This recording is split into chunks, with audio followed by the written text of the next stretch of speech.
Good morning बच्चों। विज्ञान में आज हम आपको तीसरा पाठ पढ़ाएंगे, दैनिक उपयोग की सामग्री। इसमें आपको रेशों के बारे में बताया जाएगा। वस्त्र जो हम पहनते हैं इन्हीं रेशों से बनाए जाते हैं।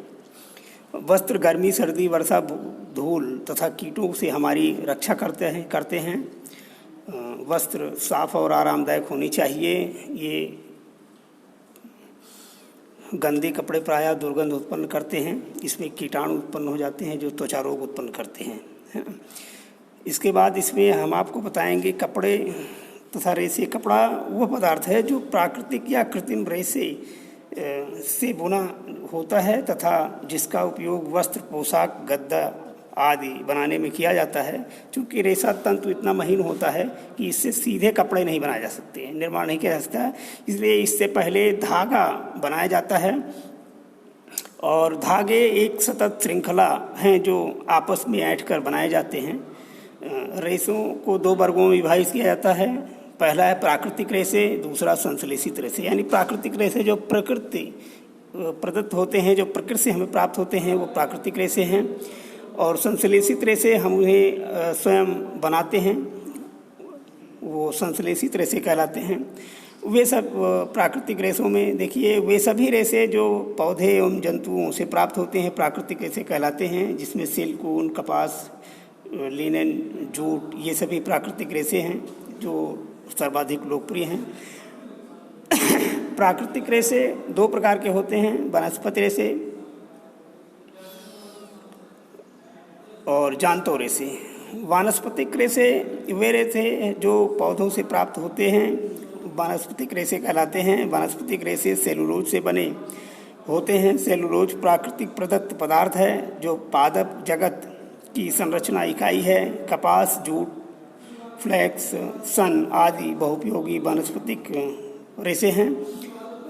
अब जांतों रेशे,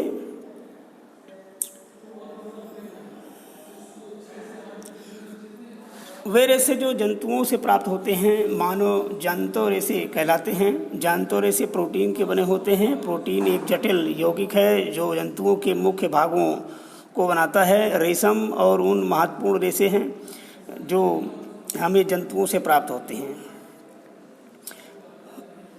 रेशम को वस्त्र उद्योग की रानी कहा जाता है। रेशम में त्रिकोणीय प्रिज्म जैसी संरचनाएं पाई जाती हैं।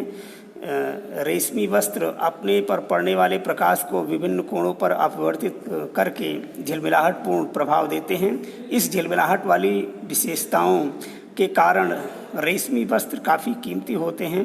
रेशम ऊष्मा का चालन नहीं करता है, इसलिए यह एक अच्छा कुचालक है जो शरीर को सर्दी में गर्म रखता है तथा गर्मी में ठंडा रखता है। रेशम के रेशे रेशमी कीट से प्राप्त होते हैं। रेशमी कीट एक इल्ली है जो रेशमी कीड़ा या पतंगे द्वारा अंडों को से प्रस्फुटित होती है। इसकी देख लीजिए ये कैसे होते हैं, ये दिया गया है चित्र में, किस प्रकार से इनकी संरचना होती है, कैसे ये बनते हैं। ये है, ये इनकी प्रक्रिया है बनने की।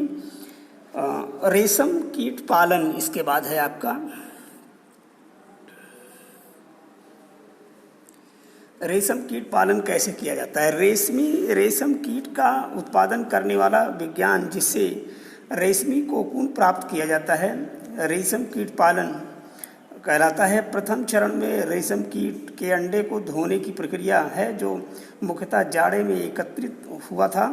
प्राकृतिक परिस्थितियों में अंडों का प्रस्फुटन वर्ष में केवल एक बार तब होता है जब बसंत ऋतु में शहतूत के पेड़ पर नई कोमल पत्तियां निकलती हैं। अंडों के फूटने के बाद लार्वा को वृद्धि करने के लिए प्लेटों में फैलाकर रख दिया जाता है। उन्हें 6 सप्ताह तक शहतूत की पत्तियां खिलाई जाती हैं। अंतिम समय में कीटों को दिन भर में 10 बार खिलाने की ज़रूरत पड़ती है, इसलिए प्लेटों को नियमित अंतराल पर साफ किया जाता है। अब रेशम कीट अपने आवरण बनाना शुरू करता है जिसके लिए कोकून की कटाई करता है। कटाई में लगभग 1 सप्ताह लगता है, जिसके बाद कोकून को सुलझाया जाता है। रेशमी रेशे की कटाई का प्रारंभिक चरण कीटों को कोकून के अंदर मारना है। इस मारने के लिए कोकूनों को पानी में उबाला जाता है। उबालने की प्रक्रिया में सिर्फ कीट ही नहीं मरता है, बल्कि कोकून के तंतुओं को बांध कर रखने वाला चिपचिपा पदार्थ भी पानी में धुल जाता है तथा तंतु पृथक हो जाते हैं। इस प्रकार पृथक तंतुओं को सुखा लिया जाता है और ब्रशिंग करके रेशों की कताई की जाती है। प्रायः 4 से 8 कोकूनों के तंतुओं को मिलाकर मशीन की सहायता से बटा या मेढ़ा जाता है। इसी प्रकार बने अन्य धागे को आपस में जोड़कर रेशम की रीलिंग की जाती है। इस प्रक्रिया के फलस्वरूप प्राप्त धागे को कच्चा रेशम कहा जाता है। भिन्न भिन्न प्रकार के रेशम कीट भिन्न भिन्न प्रकार के रेशम का उत्पादन करते हैं। भारत में टसर, मलबरी, कोसा तथा मूंगा रेशम की सामान्य किस्में हैं। जो रेशम कीट अनेक प्रकार की पत्तियों को खाता है, उच्च कोटि के रेशम उत्पादन करता है। टसर के कीट बलूत की पत्तियां खाते हैं तथा कोसा अंडी की पत्तियां खाते हैं। ये तो आपका हुआ रेशम कीट, हमने आपको बताया। कल हम आपको ऊन के बारे में बताएंगे, ऊन कैसे प्राप्त होता है और कितने प्रकार के ऊन होते हैं, ये आपको कल बताया जाएगा। आज आपका बस इतना ही।